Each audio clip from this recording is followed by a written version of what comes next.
MPSC मार्फत group बी आणि group C second class आणि थर्ड क्लास मधले कुठले कुठले असे इम्पॉर्टंट पद आहेत जे भरले जातात, या पदांसाठी काय काय पात्रता असते, यांचे वेतनमान म्हणजे त्यांना पगार किती असतो आणि या पदासाठी काय काय नेमून दिलेल्या जबाबदाऱ्या असतात. उद्या जर तुम्ही प्रशासकीय अधिकारी होण्याचं स्वप्न पाहताय आणि झाल्यानंतर तुम्हाला कोणकोणत्या जबाबदाऱ्या तुम्हाला पेलाव्या लागतील याची माहिती डिटेल आपण या आजच्या व्हिडिओमध्ये पाहून घेणार आहोत. बघा, आता या परीक्षेमध्ये जे पदं आहेत ग्रुप बीचे म्हणजे सेकंड क्लासच्या हायर क्लासचे जे पदं आहेत तर ते कोणकोणते आहेत? SO assistant section officer. ठीक आहे, मंत्रालयामध्ये प्रत्येक डिपार्टमेंटसाठी सेक्शन ऑफिसर असतात. तर हे असिस्टंट सेक्शन ऑफिसर आहे, STI आहे, sales tax inspector, PSI police sub inspector. हे जे पदं आहेत तर हे ग्रुप बी मधून भरले जातात. नंतर ग्रुप सी मधून कुठले? Tax assistant. हे सेल्स टॅक्स इन्स्पेक्टरच्या हाताखाली tax assistant, then clerk, typist आणि इंडस्ट्री इन्स्पेक्टर आणि टेक्निकल असिस्टंट आणि स्टेनोग्राफर अशी विविध प्रकारची ग्रुप सीची जी पदं आहेत तर या MPSCच्या ग्रुप बी आणि सीच्या माध्यमातून भरली जातात. आता यांच्यासाठी सॅलरी काय असते? ग्रुप बीसाठी जनरली 38,600 ते 1,22,800 पर्यंत सॅलरी जाते. आता हे 7व्या वेतन आयोगानुसार आहे. 8व्या वेतन आयोगानुसार यामध्ये भरपूर अशी वाढ होणार आहे. सोबत भत्ते वगैरे काय असतात ते पण आपण पुढे पाहूया. ग्रुप सीचं जे पद आहे टॅक्स असिस्टंट, यामध्ये 25,000 ते 81,000 पर्यंत या दरम्यान काय असते? पगार असते, सॅलरी असते. क्लर्क आणि टायपिस्ट यांना 32,000 ते 1,01,600च्या दरम्यान काय असते? पगार असते. Then industry inspector, technical assistant यांना 35,000 ते 1,12,400 पर्यंतची एवढी लठ्ठ पगार असते. हे ग्रुप बी आणि सी मधून जर तुम्ही पद मिळवलं तर तुम्हाला ही त्यामध्ये काय असणार आहे? मासिक वेतन असणार आहे. आता ग्रुप बी आणि ग्रुप सी साठी एलिजिबिलिटी पात्रता काय असायला पाहिजे? सगळ्यात अगोदर तुमचं वय जे आहे ते 18 ते 38 वर्ष या दरम्यान असायला पाहिजे. मागासवर्गीयांसाठी 43 वर्षापर्यंत काय आहे? सूट आहे. आता शैक्षणिक क्वालिफिकेशन पास, त्यामध्ये तुमचं पदवीधर असायला पाहिजे. तुमचे कुठलीही ग्रॅज्युएशन जर असलं तरी चालेल.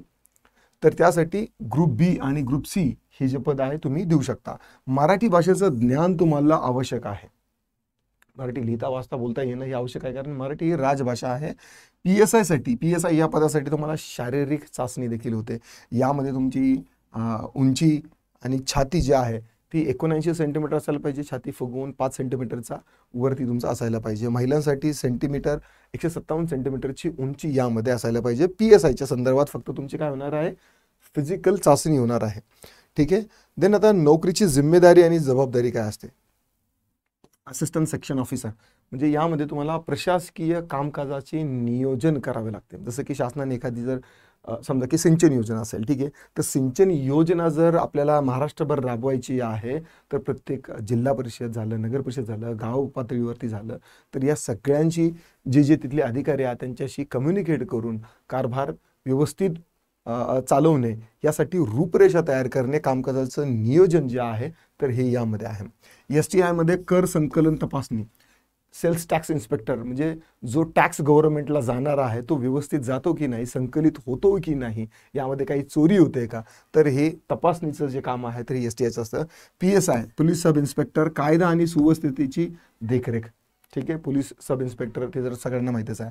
टॅक्स असिस्टंट हे जे पद आहे कागदपत्रांची हाताळणी वगैरे, टॅक्स असिस्टंट जवळपास टॅक्स रिलेटेडच सगळे काम असतात. ठीक आहे. देन क्लर्क आणि टायपिस्ट, वरतून ज्या काही आपल्याला ऑफिशियल नोटिफिकेशन, सूचना, आदेश, जिम्मेदारी, जबाबदारी येतात त्यांचं लिखित स्वरूपामध्ये समोर कायदेशीररित्या पालन व्हावं यासाठी टंकलेखन आणि नोंद ठेवण्याचं काम क्लर्क आणि टायपिस्ट असतं. इंडस्ट्री इन्स्पेक्टर उद्योग तपासणी म्हणजे जे काही MIDC आहे तर त्यांच्यामध्ये काही इनलिगल ॲक्टिव्हिटी होत आहेत की नाही, सगळ्या कारखान्यासाठी जी काही मानक प्रणाली दिलेली आहे त्या पद्धतीने त्यांचं काम चालतं की नाही, त्यांच्याकडे फूड लायसन्स किंवा बाकीचे जे इतर परवाने आहेत तर ते व्यवस्थित आहे की. तर यासाठी इंडस्ट्री इन्स्पेक्टर म्हणजे उद्योग तपासणी होते. टेक्निकल असिस्टंट म्हणजे तांत्रिक सहाय्य, टेक्निकल असिस्टंटच्या भरपूर अशा पोस्ट असतात. इंजिनियरशी कोरिलेशन असतं त्यांचं तर ती पोस्ट असते. आणि स्टेनोग्राफर, स्टेनोटायपिंग आणि सचिवीय काम, सचिवालयाचं मंत्रालयातलं जे काम असतं तर ते त्यांच्याकडून केलं जातं. भत्ते आणि सुविधा, बाकीच्या पगाराच्या व्यतिरिक्त काय काय पर्क्स आणि अलाउन्सेस यामध्ये मिळतात ते बघूया. DA जे आहे ते 28% मिळते. ठीक आहे. देन HRA 8 ते 24% मिळतो.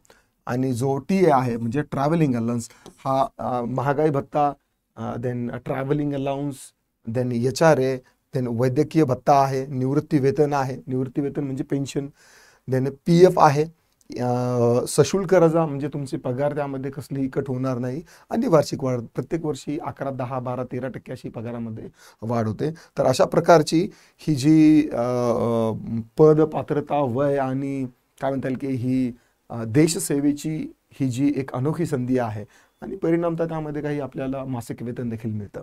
तर अशा पद्धतीची ग्रुप बी आणि ग्रुप सीची ही इन्फॉर्मेशन मला असं वाटतं की तुम्हाला आवडली असेल. जर तुम्हाला अधिक माहिती हवी असेल तर MPSCच्या वेबसाईटवरती देखील तुम्ही व्हिजिट करू शकता. तसेच चॅनललाही सबस्क्राईब करू शकता. व्हिडिओ जर आवडला असेल तर लाईक करा. I'll see you soon in the next video. Till then bye bye.